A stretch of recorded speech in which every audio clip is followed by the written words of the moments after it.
Fala galera, mais um Demian Maia Podcast hoje. Quem ainda não se inscreveu no canal, se inscreva, curta. Tá ficando muito legal esse projeto, né? Toda sexta-feira,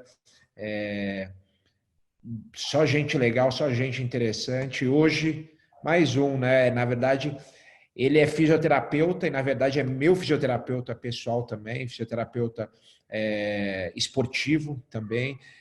Foi fisioterapeuta e é ex-coordenador de fisioterapia da Confederação Brasileira de Judô.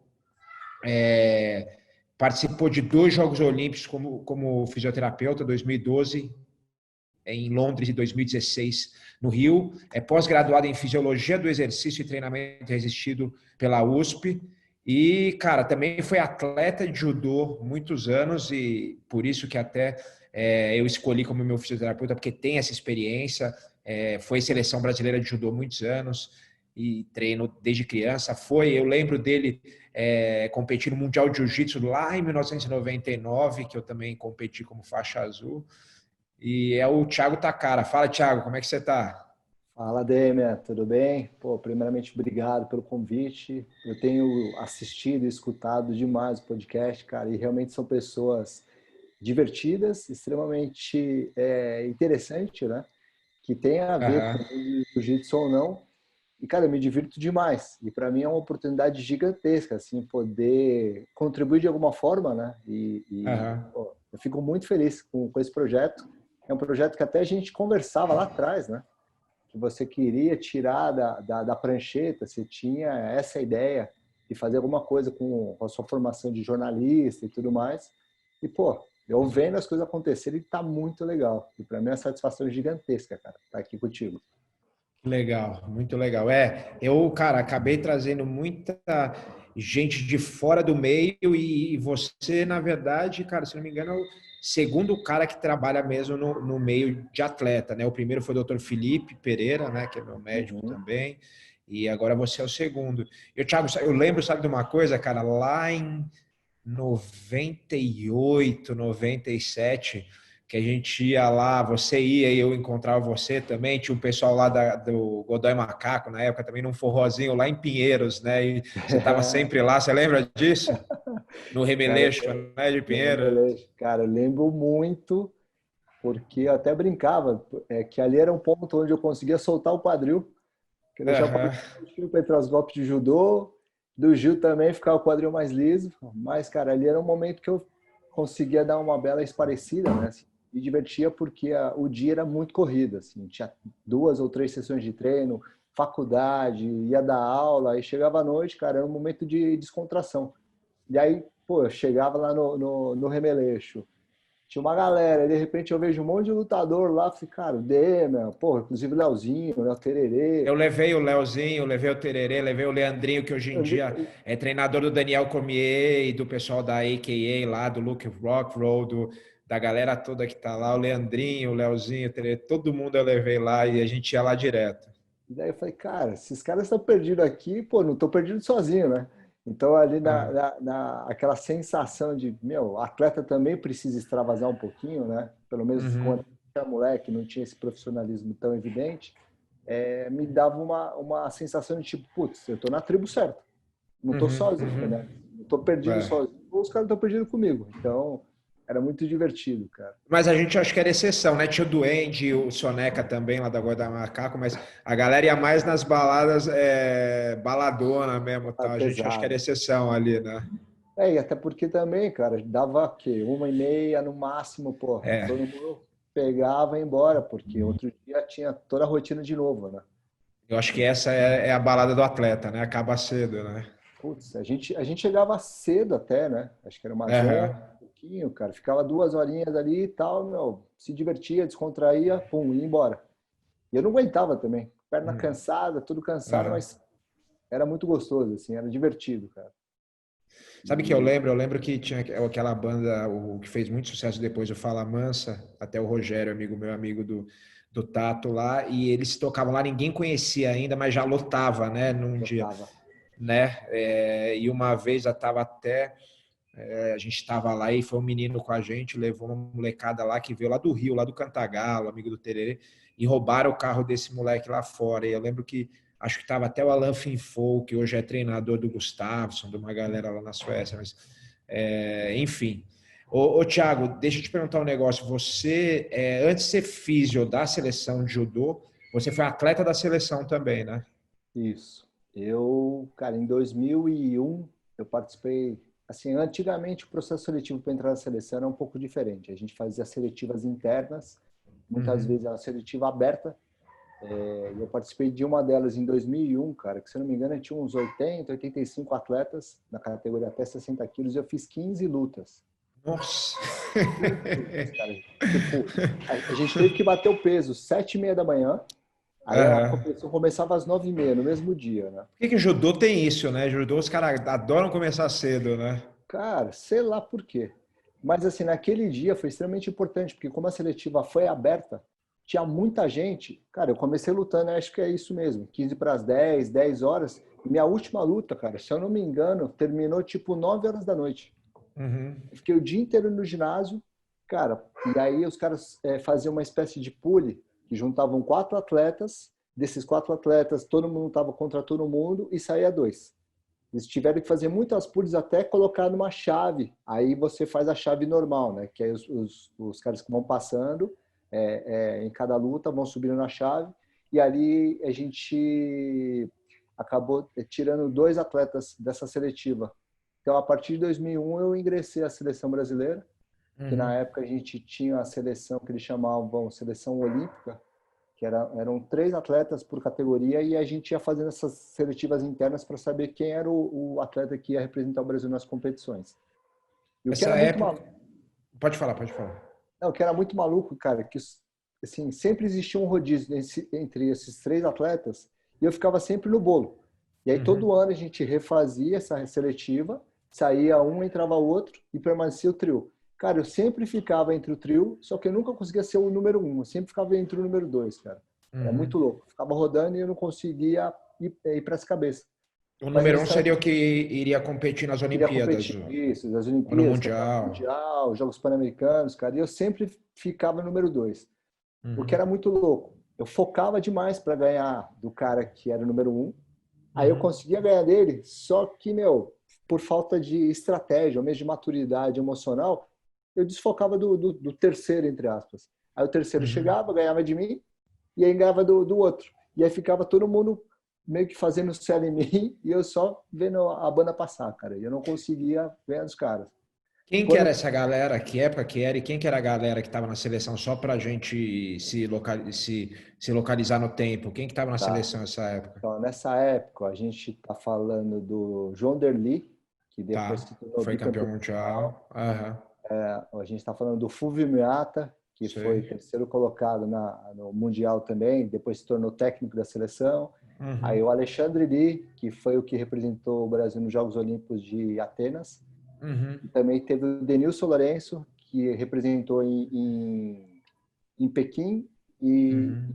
e em 2000, em Sydney.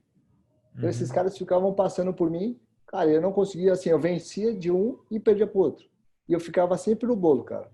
Eu falei, Tá, cara, mas você falou do peso, né? o Essa galera do peso. seu peso, né? E Do de meu peso. outros pesos. Quem que Aí a tava gente nessa época? está Só para eu lembrar. falando, a gente está falando do Henrique Guimarães, Tá.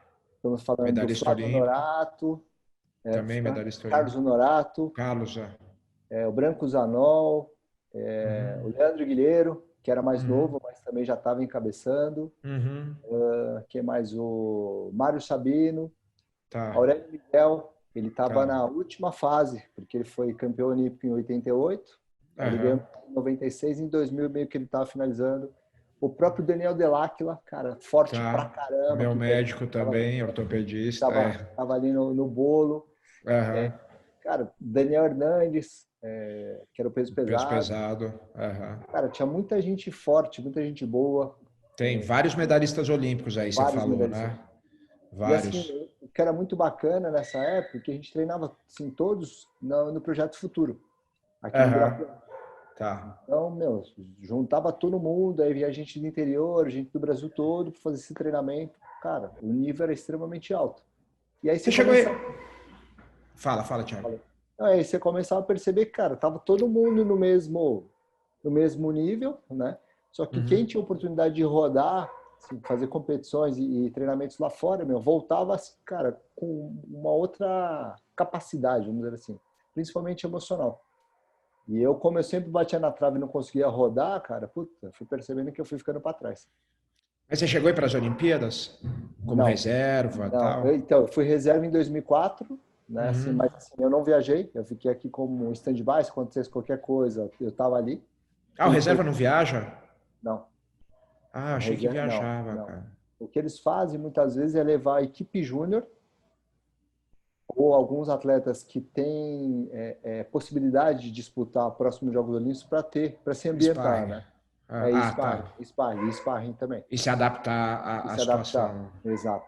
Mas o reserva não ia não, cara. Até porque, Aham. assim, acho que tinha essa coisa de, eu não sei, de rixa mesmo, de repente torcer contra, eu não sei se é o caso, mas eles evitavam fazer isso. Ah, entendi. Então, eu É. só ficava escolhendo. Torcer para o cara se machucar, né? E pior que, assim, Oh, uma coisa aconteceu, né, cara? Por exemplo, o Branco Zanol, ele ganhou a seletiva do Carlos Honorato em 2000 e ele aham. machucou. Daí o Carlos Honorato, ele foi para as Olimpíadas e foi vice-campeão olímpico. Foi, ele ganhou do Yoshida até, não Ganhou do foi? Yoshida, cara. Quebrou o braço do Yoshida. Ele deu um quedão, o Yoshida apoiou o braço, e Apoiou o o braço. Yoshida depois lutou, eu assisti o Yoshida lutando no Pride, que foi quando foi o Vanderlei que ganhou dele, né? O Vanderlei Acho ganhou que foi, dele foi, no, foi, no foi, foi. Pride GP em 2003, e essas Olimpíadas, você está falando o quê? Não, então, em 96? 2000, Sydney, 2000. 2000, ó, e 3 anos depois o Yoshida lutou e perdeu para o Vanderlei, deve ter trauma da galera aqui, né? Eu acho que sim, cara, porque ele tinha sido campeão olímpico em 96, É, ele ganhou, era se não me muito engano, bom. dois campeonatos mundiais subsequentes, e aí Uhum. depois Sydney ele era um dos favoritos. Aí cruza com o Carlos Honorato na semifinal, cara. Aí o Honoratão mandou ele pra cima, ele foi apoiou o braço, fraturou. É, uma reação, cara, que é comum, né? Até a gente que treina às vezes faz e é o que você aprende a não fazer, na verdade, né? Exato. É meio que instintivo, né, cara? E principalmente a parte competitiva, você não quer cair. Só Uhum. que, meu, o cara subiu uns 2,5 metros do chão, assim, ó. Foi violento a queda. Foi bonita, cara, foi bonita. Ô, Thiago, sabe que eu ia te perguntar uma coisa? Aqui em São Paulo a gente tem uma. Eu li até um livro bem interessante, chama Corações Sujos, do Fernando Moraes, é muito bom e conta a história de uma seita japonesa que chamava Shindo Himei, nos anos 40, logo que acabou a Segunda Guerra. Uhum, E tinham alguns japoneses que não acreditavam, porque a notícia era muito diferente do que é hoje, não existia internet, e eles não acreditavam que o Japão tinha perdido e se rendido, né? Que o imperador tinha se rendido. E eles tinham aquela crença tão forte que os japoneses que aceitavam isso, eles iam atrás para matar. Inclusive, eles conseguiram, eles mataram alguns japoneses que moravam no Brasil, né, da colônia já na época, porque uhum. eles achavam que eles eram traidores por eles acreditarem naquela notícia que eles acreditavam que era falso. Mas por que eu estou falando isso? Toda a região que tinha as colônias muito grandes era uma parte aqui de São Paulo, não sei se é oeste, noroeste, que é a região de Bastos, ali de Tupã, inclusive o Thiago Camilo, que é um dos nossos maiores judocas de todos os tempos, vem de lá também. Uhum. E tem um judô muito forte lá embaixo, né? E eu sempre tive curiosidade, sempre tive vontade de ir para lá, acabei nunca indo. Mas você já foi para lá? Como é que é? Cara, já fui para Bastos 3 vezes Aham. e, cara, é impressionante, porque a cidade ela tem duas coisas bem particulares. O judô Ovo? Aham. e o povo. Granja. Soluço Então, me assim, falava isso. cara, é impressionante. Você chega ali na cidade, cara, você já começa a sentir aquele cheiro, aquele odor, e aí no primeiro momento é impactante. Só que você Aham. vai passando o tempo, você acostuma, putz, e beleza. E lá é impressionante, cara, a quantidade de mosca que tem ali também, é sacanagem. Ah, por causa das E, galinhas, né? e ali, assim, ele tem, assim, tem uma formação de judoca ali absurdo, cara, porque o sensei, o Makakeba, Uhum. ele tem uma linha de formação, ele tem uma rigidez, entre aspas, para construir um padrão, assim, é bem, Uhum.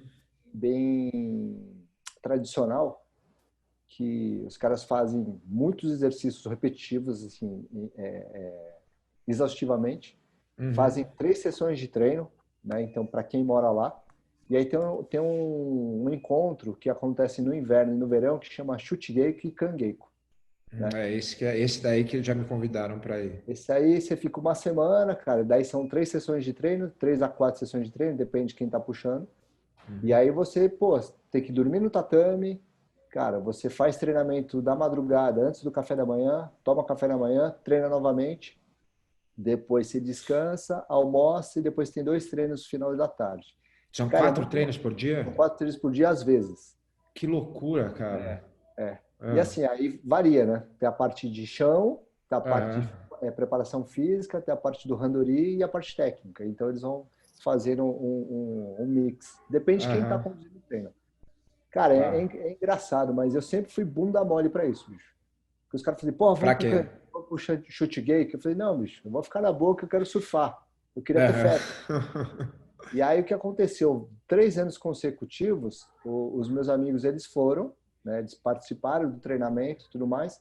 Cara, eu só fui depois para a competição, Uhum.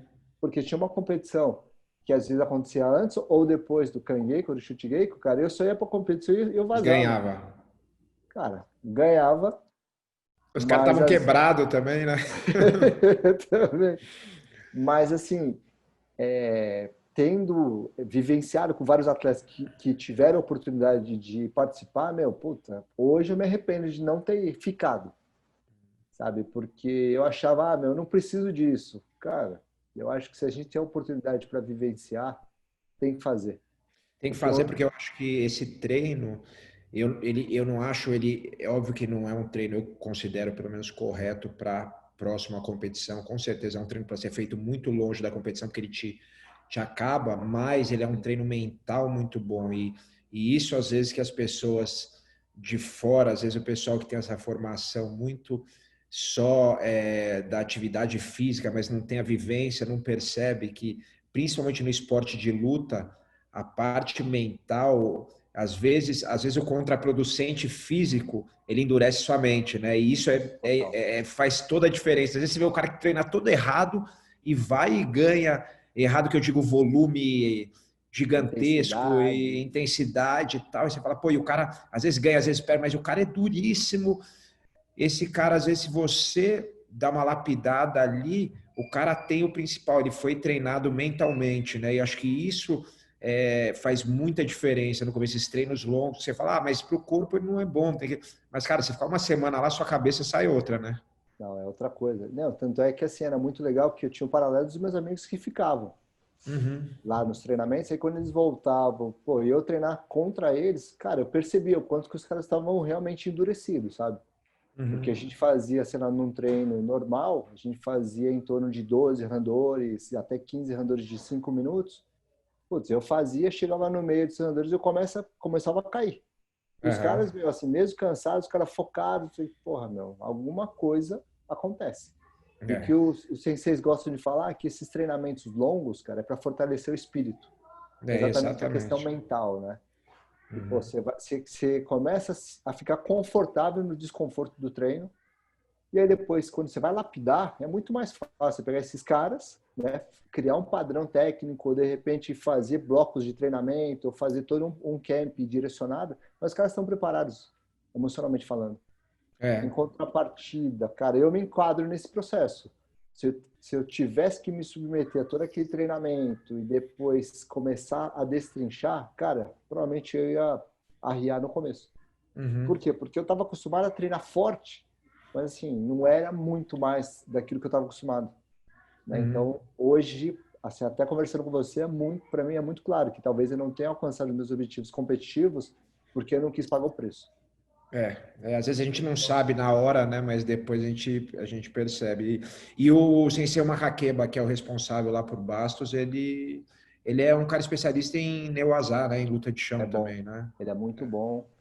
E assim, eu lembro quando eu treinava, eu competia com os caras de baixo, caras, era assim, tentar fazer tudo que fosse possível em pé e não lutar Não chão ir com pro os caras, chão. porque os caras eram foda, assim, posições Uhum. muito meticulosas, sabe? E sabiam exatamente se caísse naquela posição, os caras conseguiam imobilizar ou pegar a chave de braço, alguma coisa assim.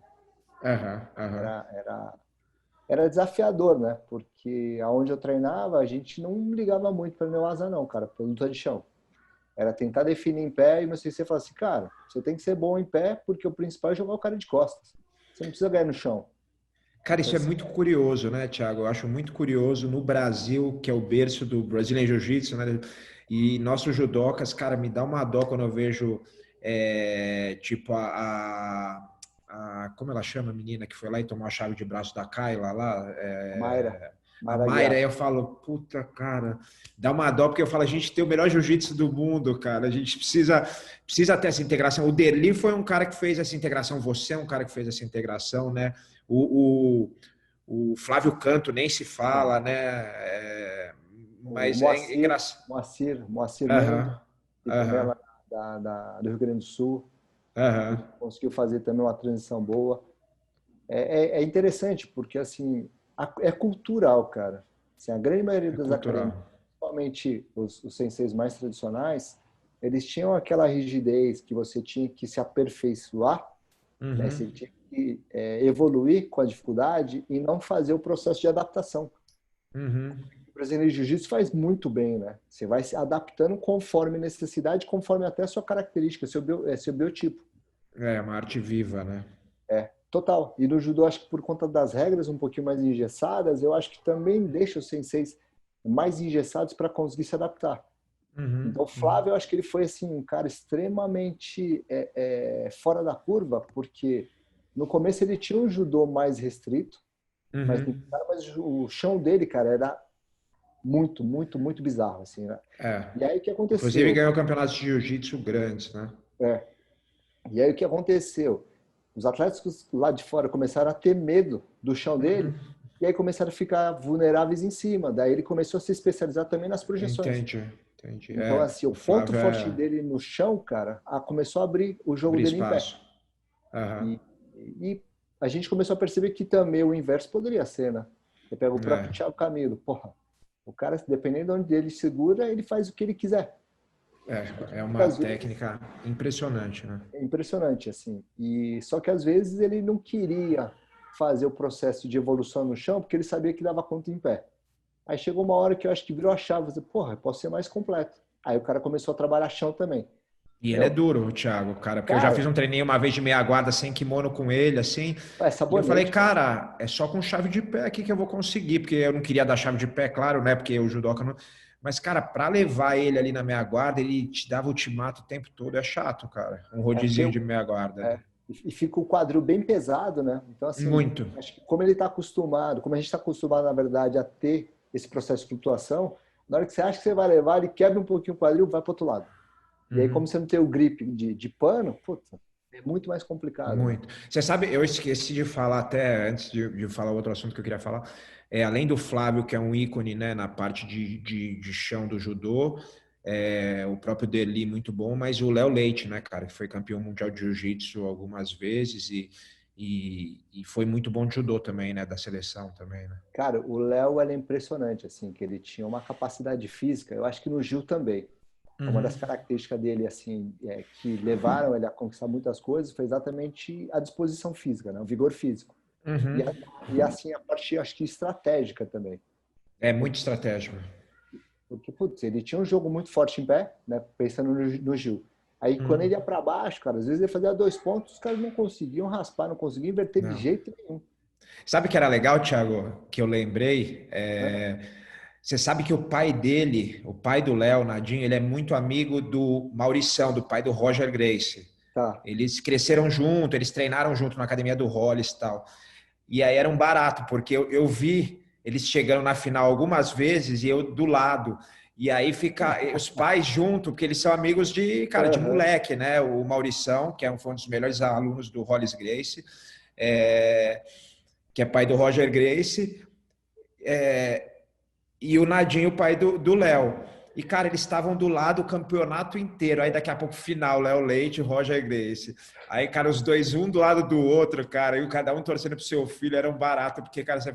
falei, cara, que coisa louca, né? Porque o cara é um dos seus melhores amigos, está junto ali com ele conversando. Pô, Aí vai o seu filho com o filho do outro para a final, né? cara, e deve ser uma confusão de sentimentos, né? Porque É, você tem um cara que teoricamente é como se fosse seu irmão, Só que depois você tem o seu filho lutando contra o filho dele. Não, e você conhece os dois desde que nasceram, né? Porque o Maurição conhece o Léo desde que o Léo é Desde... criança, entendeu? Aham. Porque é amigo do pai, né? E é muito interessante, porque o Léo, nas competições de judô, ele tentava usar essa tática, mas, cara, a parte de chão dele, ele não conseguia desenvolver tão bem, porque os caras conseguiram neutralizar bem a parte de cima. Aí ele começou a Entendi. também desenvolver bastante a parte de pé para projeção. Então, eu acho que essa dificuldade fez ele evoluir pra caramba também no judô. Uhum, uhum, uhum. Né? Daí teve uma vez que eu sacanei ele e falei assim, pô, Léo, você é campeão mundial, cara, por que você não pega os caras no chão? Eu falei assim, você tá falando porque isso aí, você tem 60, 66 quilos, vai pegar os caras lá de 100 quilos pra você ver. Eu falei, Tem o sério. tempo.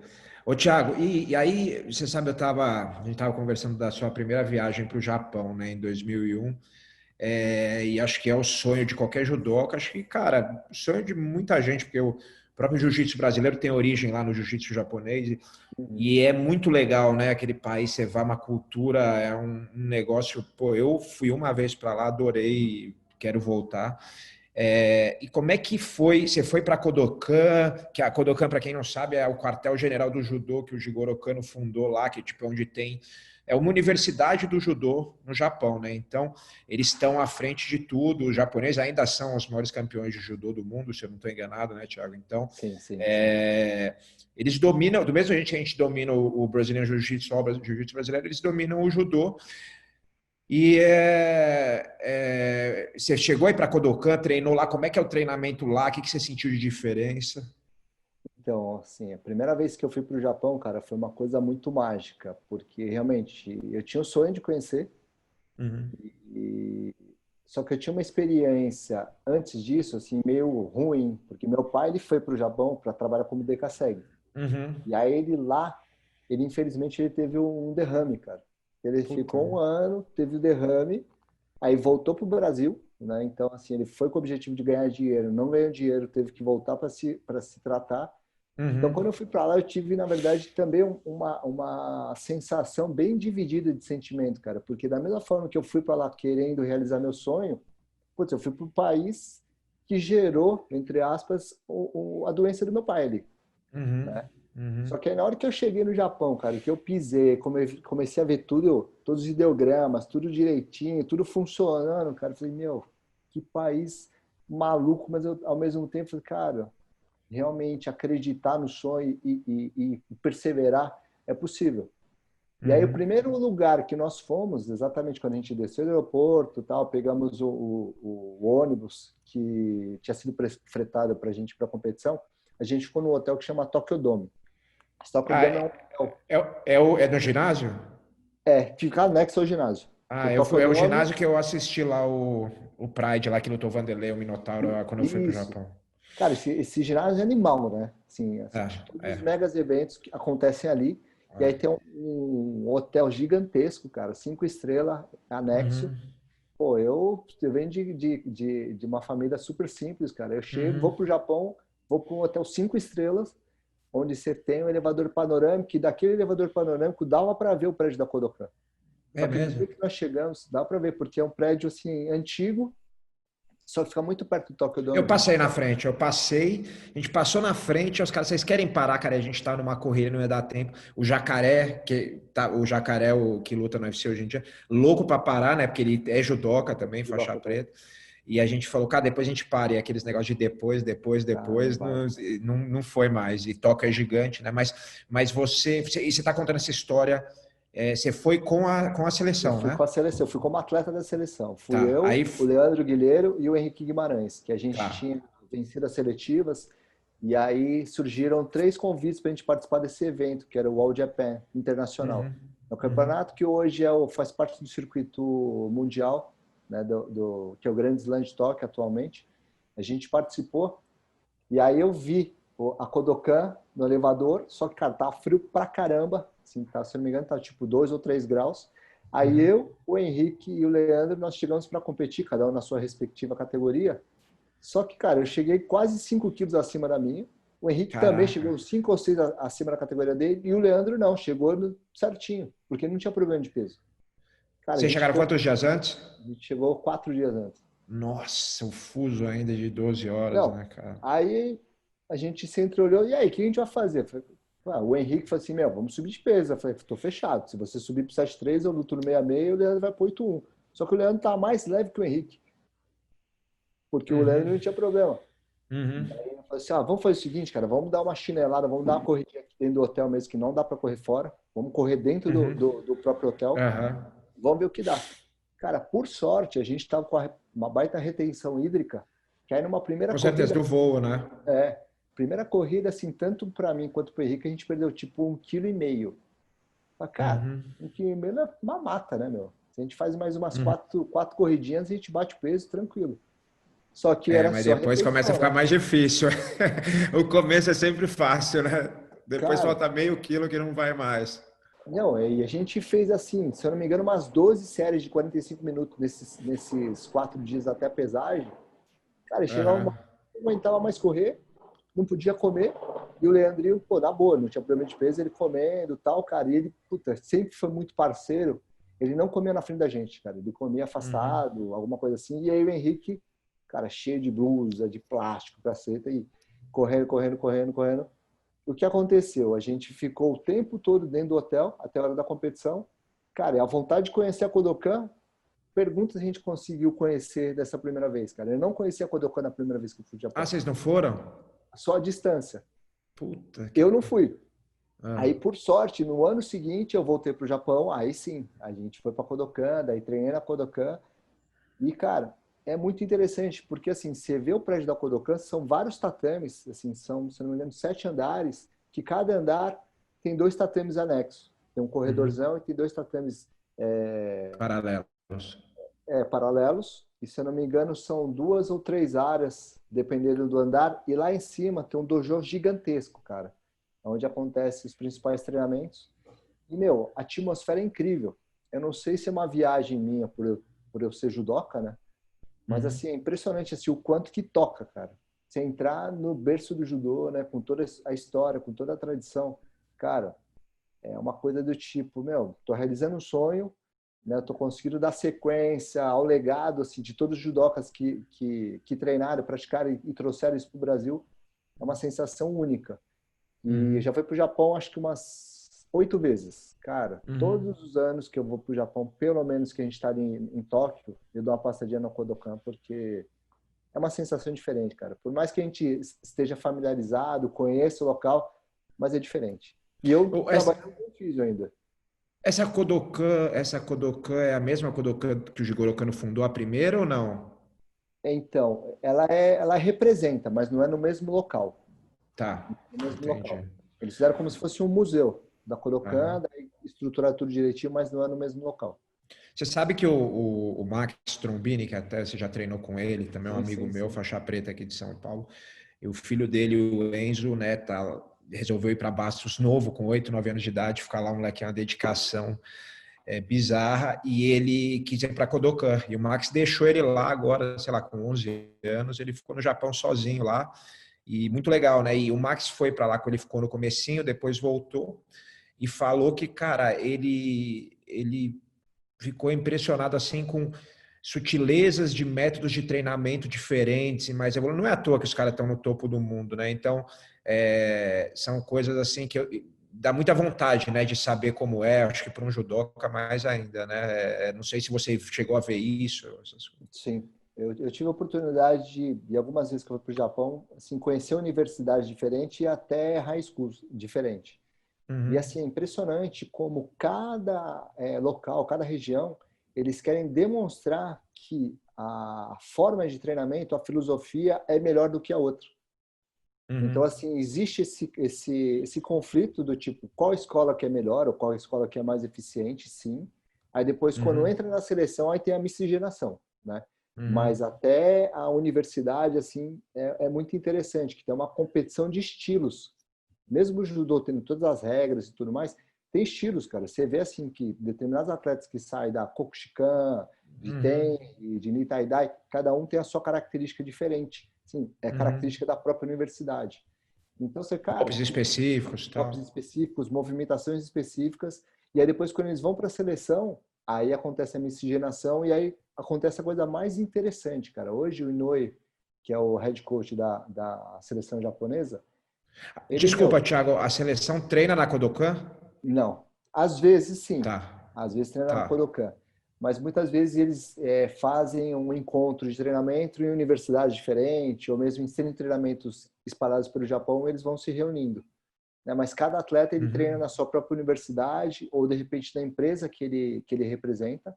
E aí quando uhum, tem a seleção dos atletas, aí eles se reúnem todos do mesmo local e aí ficam 2 ou 3 semanas, aí depois todo mundo volta para sua universidade. Mas o que eu uhum, queria comentar é que o Inoue, ele teve a capacidade e a característica de entender a particularidade de cada atleta, de cada região, cara. E aí ele começou a ter uma liberdade de comunicação para saber como é que aquele técnico enxergava os seus atletas, o que poderia ser potencializado. E antes não existia esse uhum. diálogo.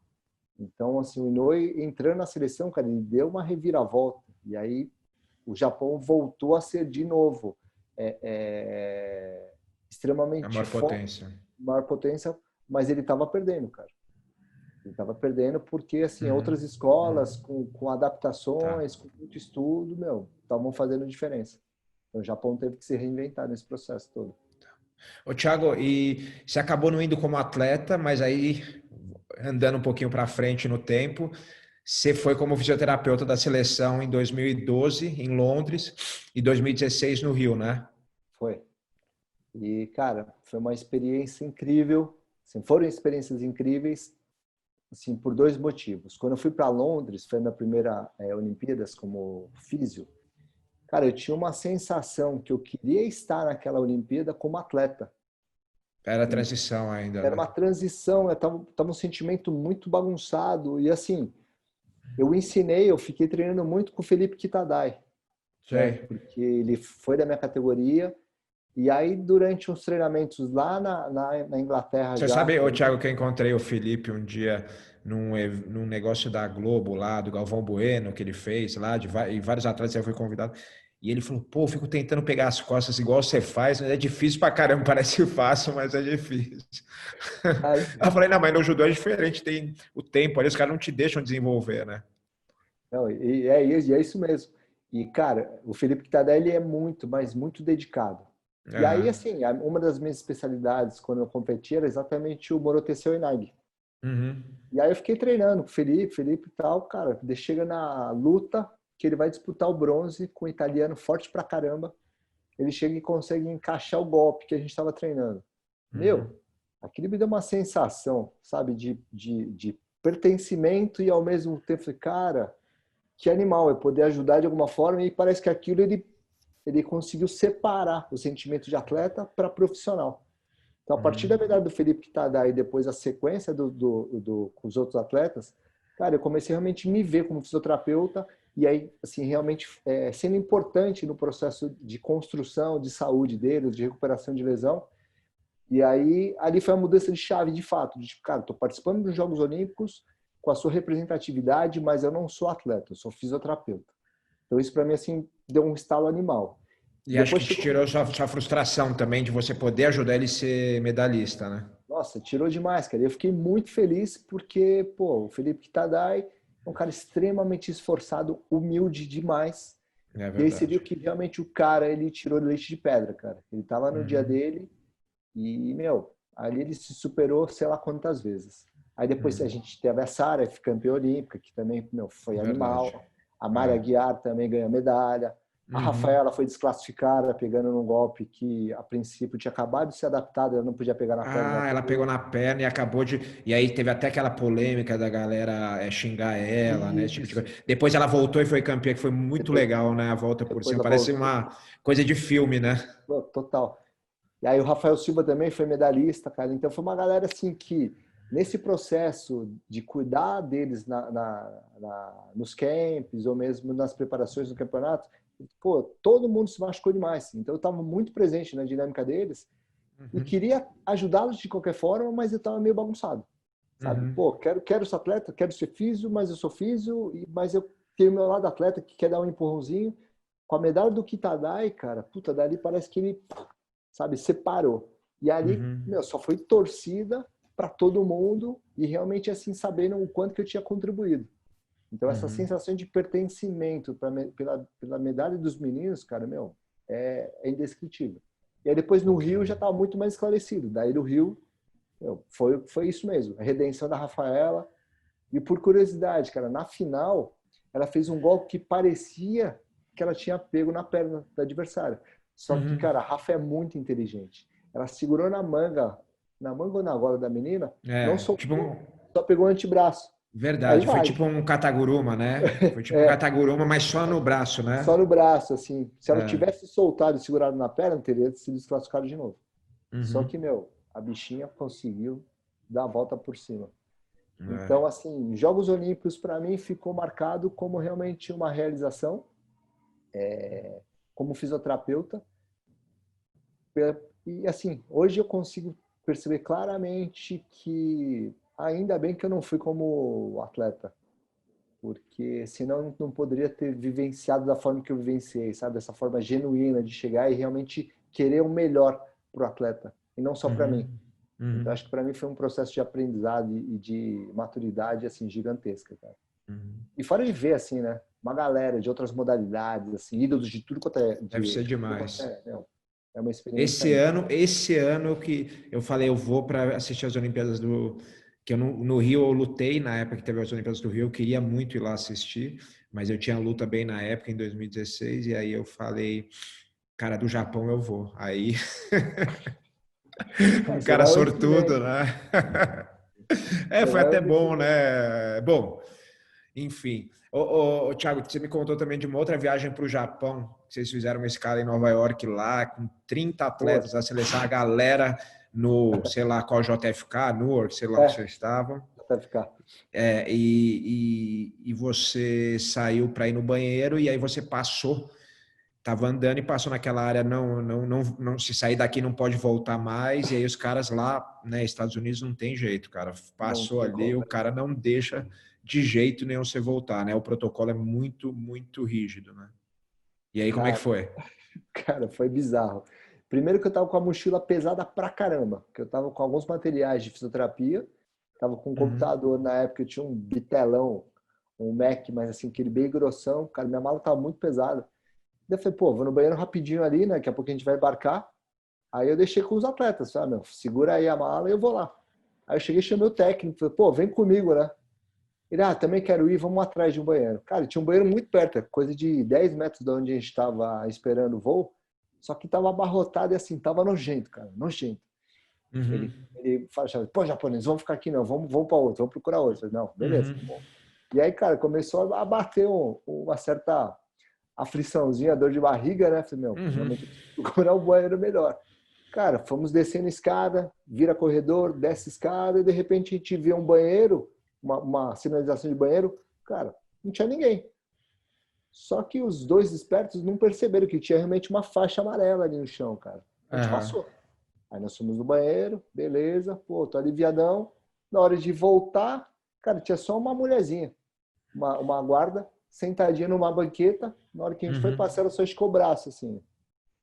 Aí ela esticou o braço e depois apontou pro chão. Do tipo, ó, Nossa. vocês passaram aqui, cadê a documentação? O técnico, ele tá com a documentação. Ele chegou e mostrou. Falou assim, que bom que você tá com a documentação, então agora você dá a volta e vai fazer o embarque. Porque você saiu, você não tá mais na área de embarque, você vai ter que fazer tudo de novo. E aí comigo, cara, caiu a ficha, que eu tava sem nada. Não tinha nada, meu passaporte, não tava nada comigo, tava tudo na minha mochila. Cara, daí eu fiquei tranquilo, falei, cara, é só o técnico voltar, ir para a área de embarque, depois pegar as minhas coisas, trazer exatamente por aqui, passar na minha mão e eu vou lá. Só que eu não sei o que aconteceu, cara. O técnico começou a ficar tão desesperado que ele parou de raciocinar. E aí meio que ele deu uma travada ali. Eu falei, não, vai lá, vai na área do check-in lá, meu. Você passa e depois você traz para mim. Aí ele entrou. O problema, cara, eu não sei onde ele foi. E ele não voltava com os meus documentos. Sorte, cara, que ele comentou com alguém no trânsito que estava indo no banheiro também. Falou assim, o Takara tá lá fora, cara. Mas, cara, como assim o Takara tá lá fora e essa mala do cara tá aqui? Aí o O Leandro, passaporte, tudo? passaporte com tudo. Aí o Leandro Guilherme, cara, se ligou, tipo, porra, Binho, se o cara não pegar, não tiver com a documentação, ele tá fudido, não vai entrar. Uhum. Aí ele saiu correndo, pegou minhas coisas, meu, desceu onde eu tava, entregou o passaporte para mim. Aí ele voltou, né, pro lugar de embarque, daí eu fiz todo o processo, tudo direitinho. Cara, todos os atletas estavam esperando, assim, fora da aeronave, do tipo, meu, o avião não vai decolar enquanto a equipe toda não estiver aqui. Eu falei, caralho, os caras são parceiros mesmo, né? Aí, pô, tá todo mundo aqui, obrigado, não sei o quê, todo mundo, eu e o Leandro suando pra caramba, aí entramos no avião. Cara, cadê o técnico? Pô, cadê o técnico? Cadê o técnico? Que no caso era o Jun. Entendeu? Não sei onde ele tá, não sei. O De Jun é repente, o quando filho do Masashi sensei aqui da Shinohara. Vila Sônia, É, né? O isso. Shinohara. E o Jun, ele sempre gostou de chegar muito cedo no aeroporto porque Aham. ele tinha medo de perder, sei lá. Eu só sei que ele não aparecia. Aí, de repente, começa a anunciar ele na área de embarque, Luiz Junichi Shinohara, não sei o que, não sei o que, não sei o que, e nada. Cara, de repente, fecha o avião, você, porra, o cara que fez toda a correria para me botar no avião não vai entrar? Aí, de repente, eles falam, né? Chamam de novo, Luiz Shinohara e tal, aí ele se apresenta. Ele, Ele pô, tava onde no você avião. tava? Tava no avião, cara. Daí os caras viram a cara de desespero e botaram ele na primeira classe. Aham. Então, eu acho que ali foi justamente para dar uma quebrada, né, no estresse. Mas ali, meu, eu achei que ia ficar nos Estados Pô, Unidos. primeira classe de Nova York pro Japão, vou te falar que é muito bem-vinda, né? Porra. Não, e eu, Quantas horas ali? Umas 16 horas, mais, né? Não, cara, não, Nova York, umas eu acho que 13 dá horas. 13 horas, são 13 horas. 13 horas. E dali, meu, nunca mais, cara, eu viajo sem o meu passaporte colado comigo. Não, não dá, não dá. Cara, vacilo. Vacilo, mas assim, vai aprender. Inclusive eu não gosto de deixar ele nem com a mochila, eu gosto de deixar ele comigo embaixo, porque às É, vezes alguém pode pegar sua mochila por engano, e eu deixo aí. hoje sempre naquele porta-passaporte, tipo, nesse, pochete, sabe? Uhum, Cara, uhum, uhum, mas uhum, ali foi um baita aprendizado de tipo, não, você vai levar suas coisas, cara, se vira. Vai uhum. fazer número 2, número 1. Leva, pode. Ô, Mas Thiago, eu estava conversando com o meu médico, o doutor Felipe, aqui, e, cara, ele tem uma visão, nem sabia que ele tinha essa visão, mas é a mesma visão que eu tenho. A gente conversando no podcast, a gente tem a mesma visão que eu ouvi. E eu sempre, cara, tenho dificuldade de acreditar em assim, eu sempre tenho muita resistência a clichês, né? uhum, Então, tinha um clichê que eu ouvia sempre que era atleta de alto rendimento não é saúde, esporte de alto rendimento não é saúde, esporte de alto rendimento não é saúde. Eu falo, pô, mas eu tenho que estar saudável para lutar. Eu posso até, né, em termos de articulação, estar meio machucado, mas eu sou o cara mais saudável que tem. Eu tenho que ser o cara mais saudável, senão eu não aguento. E o Felipe falou que, cara, que acredita exatamente na mesma coisa, que ele acha que isso é uma visão, não é um clichê, é uma visão do passado, porque também as pessoas eram outro tipo de treinamento, não sabiam treinar direito, mas. E eu acho que você tem um pouco essa visão também, né? Acho que o atleta de alto rendimento, por mais que ele tenha machucados, não sei o quê, o objetivo dele é tentar ser o mais saudável possível, né? Não sei se você concorda com isso. eu, na verdade, eu venho entendendo de uma forma muito mais complexa, né, a dinâmica do atleta. Eu achava que o alto rendimento automaticamente não deixaria a pessoa saudável, porque teria que fazer uma série de escolhas que iria prejudicar o corpo. Só que Uhum, por conta dessa nova forma de entender o ser humano, vamos dizer assim, cara, quanto mais saudável o atleta for, mais capacidade ele vai desenvolver. uhum, Né? Então, eu concordo, cara, em número, gênero e grau com o Dr. Felipe, com a forma que você pensa, porque hoje, os atletas que eu tenho a oportunidade de cuidar, que eu deixo eles saudáveis, eu percebo que eles têm uma margem, assim, um desvio padrão, vamos dizer assim, para performar muito mais do que aqueles que estão totalmente especializados, com uma série de equívocos ou desequilíbrios, e aí faz com que qualquer alteração, qualquer deslize, cara, comprometa demais a performance. uhum, Então, assim, saúde no atleta é muito difícil, mas, cara, uhum. eu vejo que o atleta que se comprometer com a saúde dele, automaticamente a performance vai vir de uma Vai forma muito melhorar. mais fluida. E aqueles Uhum, atletas que deixarem, que abrirem mão da saúde por conta só da performance, tanto o resultado final quanto a longevidade, cara, fica completamente comprometido. Né? uhum. Então, Eu gosto assim de pensar que o atleta ele tem que pensar muito mais, que ele tem que focar mais na saúde e, consequência, vem a performance do que o inverso. Porque se você Uhum, pensa na performance buscando a saúde, cara, é mais difícil, principalmente que a uhum, gente vai em cima de movimentos ou padrões especializados. E essa uhum, especialização para o ser humano tira a gente da zona do equilíbrio. Então, uhum. eu gosto de pensar nisso. Putz, o atleta ele quer alta performance, ele vai ter que mirar demais na saúde e, consequentemente, a performance vem. Que a escola antiga é exatamente o inverso. É Uhum. performance, performance, performance, e a saúde vai ficando cada vez mais excluída. Né? Como se não Então, tivesse uma coisa a ver com a outra, né? exato. Cara, E e tem, hoje tem. você sabe que eu lembro que eu fiz a minha cirurgia na mão, né? Quando eu lutei com o Weidman, a gente falando de saúde, eu contando das cirurgias, né? Mas eu lutei com o Weidman e quebrei a mão num soco que eu dei nele. E aí eu fiz a cirurgia e o Dr. Daniel Delac, lá que é meu ortopedista, me indicou para você. Eu cheguei lá e você fez um trabalho, não só da mão, mas do corpo inteiro. A primeira coisa que você falou para mim, pô, você tá muito, o ombro tá muito aqui em cima, tá puxado, não sei o quê. Isso é uma característica do seu esporte, do jiu-jitsu, né? O wrestler tem isso, o judoca, por causa dessa força que, de puxar do tempo todo e tal. Então a gente vai ter que melhorar isso, deixar você, né? Como você tem, você falou para mim, eu lembro até hoje, você tem uma armadura do seu esporte, você tem que tentar, só tá com essa armadura na hora que você tá treinando, na hora que você sair, você deixa a armadura lá.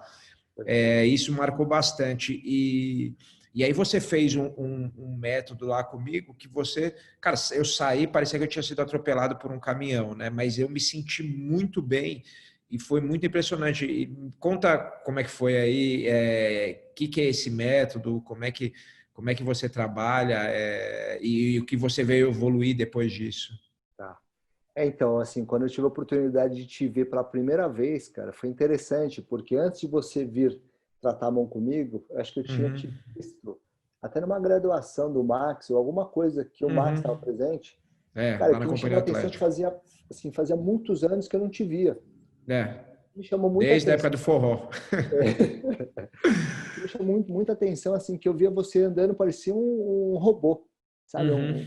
Cara, trapézio, assim, quer dizer, não tinha trapézio, né? Era o ombro completamente Todo socado aqui perto errado. da orelha, cara, andando, assim, não tinha movimentos articulares. Eu falei, cara, tá estranho, né? E eu Uhum. falei assim, putz, meu, isso eu sei que médio e longo prazo ele não vai conseguir continuar em alta performance porque o corpo vai começar a quebrar cada vez mais. Uhum. Então, quando você veio fazer o trabalho comigo, eu tinha acabado de terminar uma terapia, uma formação que é o método Rolf. O método Uhum. Rolf é uma terapia onde a gente olha sempre a pessoa de uma forma bem abrangente e começa a mapear quais são os pontos onde tem mais tensão. Uhum. Aí, os pontos que tem mais tensão, geralmente, o que todo mundo faz? Que é botar a mão diretamente onde está tensionado. No método Rolf, a gente faz exatamente diferente. A gente começa a identificar quais são os pontos que estão distorcidos ou que Uhum. não estão do jeito certo, que estão provocando aquela tensão. Então, a gente foi fazendo trabalhos semanais, você lembra? Você ia toda Lembro, semana. claro. E Uhum. esse método Rolf ele é muito característico porque cada sessão, são 10 sessões específicas, cada sessão tem a sua particularidade. E aí, Uhum. gradativamente, a sua armadura ela foi se desfazendo e aí você foi retomando o seu padrão estrutural, cara, mais harmônico, mais fluido. Para E o quem que não que eu... sabe, era você tenta fazer aquela liberação miofascial, né? Então a Isso. mão enfia no músculo aqui, puxa, é um negócio bem dolorido, até eu gritava pra caramba. Gritava assim, você lembra? A maca ficava toda suada, porque, cara, Aham. como doía pra caramba, assim, realmente tinha muita densificação de tecidos, eu Aham. tinha que fazer uma intensidade realmente compatível com aquilo que você estava gerando de estresse. Uhum. Então, era realmente o trabalho de liberação miofascial, só que com essa técnica ela tem um sequenciamento, cada sessão tem a sua particularidade, e aí eu fui percebendo, no seu caso específico, que por semana, seu corpo ele foi desmontando. Uhum. Aí o que você me relatava? Pô, Thiago, estou me sentindo muito mais solto, eu estou Uhum. sentindo meu movimento mais fluido. E o que foi muito interessante, que a gente fez esse trabalho exatamente numa sequência que você teve quantas vitórias consecutivas, você lembra? 7. É. Foram 7 vitórias consecutivas que casou mais ou menos nesse nosso trabalho. Eu Uhum. falei, Uhum. cara, pode ser uma coincidência, Uhum. show de bola, que o mais importante é você vencer, mas também assim, eu via que a sua plasticidade do movimento, a sua harmonia de movimento estava muito melhor. E Não você é começa coincidência, acho que é um conjunto de o coisas, né? conjunto é, Tudo muito bem feito sim. junto e tudo faz parte, né? E aí eu fui percebendo que assim você também foi despertando uma consciência corporal que você não imaginava que tivesse. E você tem Uhum, essa facilidade. E aí você foi uhum, identificando, você foi pescando, pescando, pescando. Aí chegou uma hora que você começou a perceber, pô, Thiago, eu quero fazer um trabalho de manutenção com você, porque eu estou me sentindo super bem. E o que era muito legal, você vinha para mim não quando você estava machucado, e quando você estava uhum, percebendo uma certa restrição, uma certa densificação. Então você já uhum, tinha entendido que para você performar você tinha que estar totalmente à vontade, uhum. né? E aí assim, fui trabalhando com esse método não só com você, mas com todos os atletas de alta performance, Então, esse isso que eu ia método te falar, porque esse método, você tem que fazer força pra caramba, né? para E aí caramba. eu te levei um amigo meu, que a galera conhece, que é o Rodrigo Minotauro, que o bicho é gigante e como é que é trabalhar com ele? Cara, com o Rodrigo é engraçado, cara, porque ele é muito grande e ele tem uma Ah, rigidez por conta de todo o histórico de lesão. lesões e Uhum, principalmente de pós-cirúrgicos, cara, que ele tinha o tecido todo colado, cara. Assim, uhum, eu colocava a mão, fazia a manipulação, cara, e assim, não ia. Então eu tive que, na verdade, criar algumas estratégias. Por exemplo, tinha alguns pontos, por exemplo, na região do quadril, que era muito dura, eu não ia mexer uhum. direto no quadril.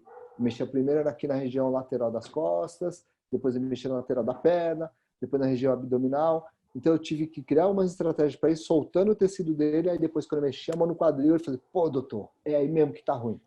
Só que, cara, teve sessão que eu fiquei quase 2 horas com ele soltando. Aham.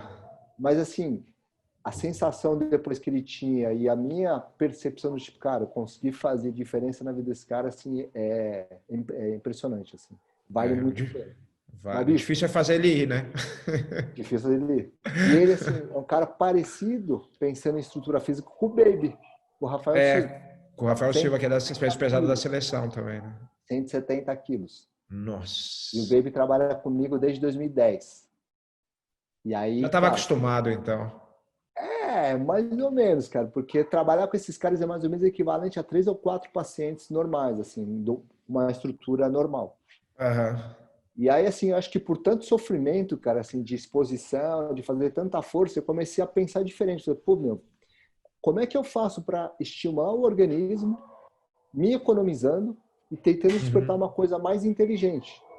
E aí, assim, Uhum. eu tive muita sorte que eu conheci muitos profissionais competentes, assim, uma americana que chama Cheryl Wheeler, que me ensinou a manipular ossos, e Uhum. aprendi com um dentista que chama Dr. Wilson Aragão, toda a Uhum. dinâmica da cabeça, todo o processo de neurofisiologia da cabeça.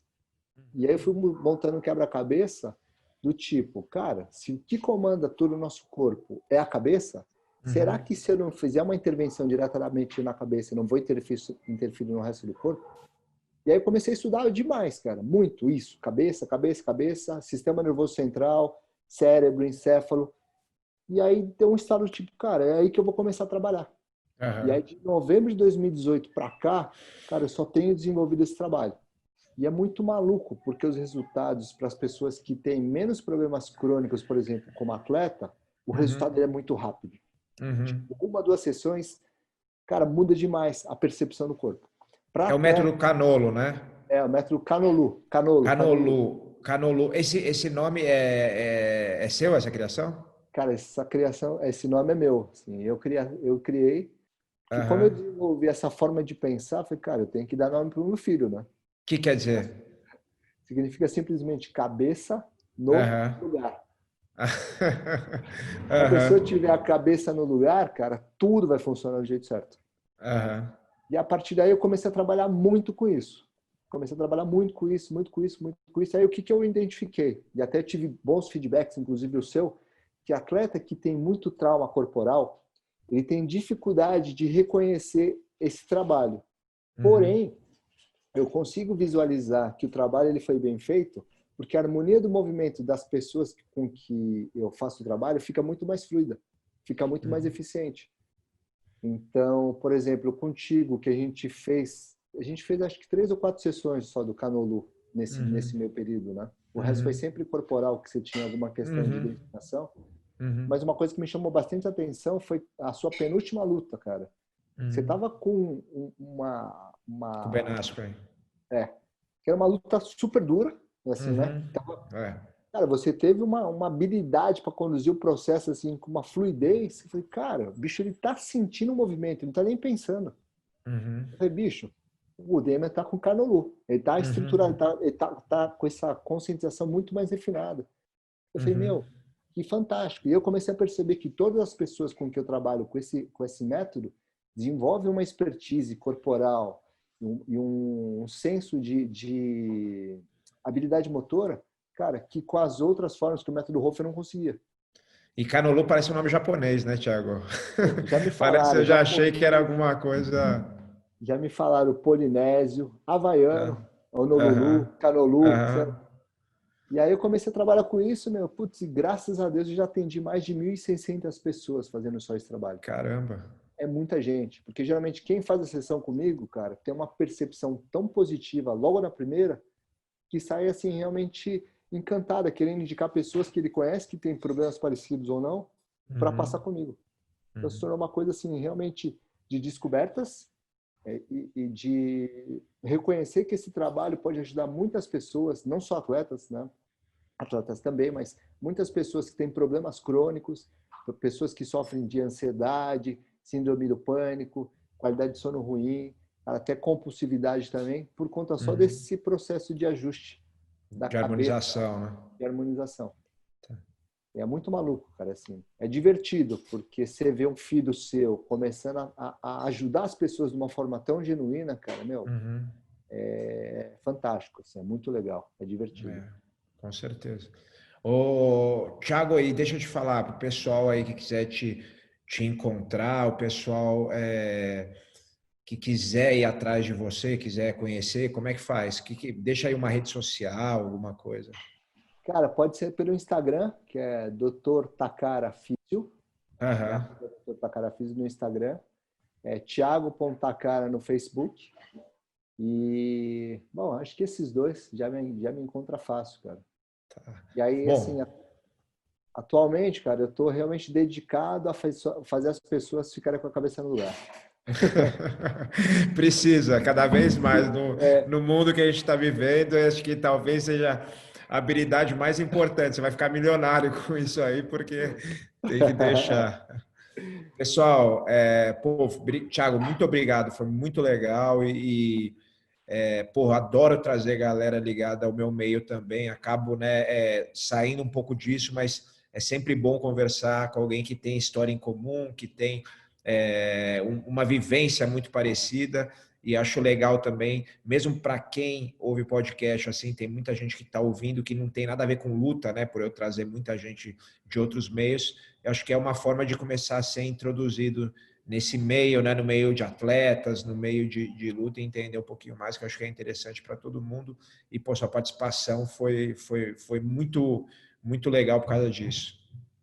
Eu agradeço demais a oportunidade de contribuir, né? Porque eu acho que quando a gente fala daquilo que a gente vivencia e gosta, cara, fica muito, mas muito prazeroso o processo. E a gente conseguir contribuir um pouco, né?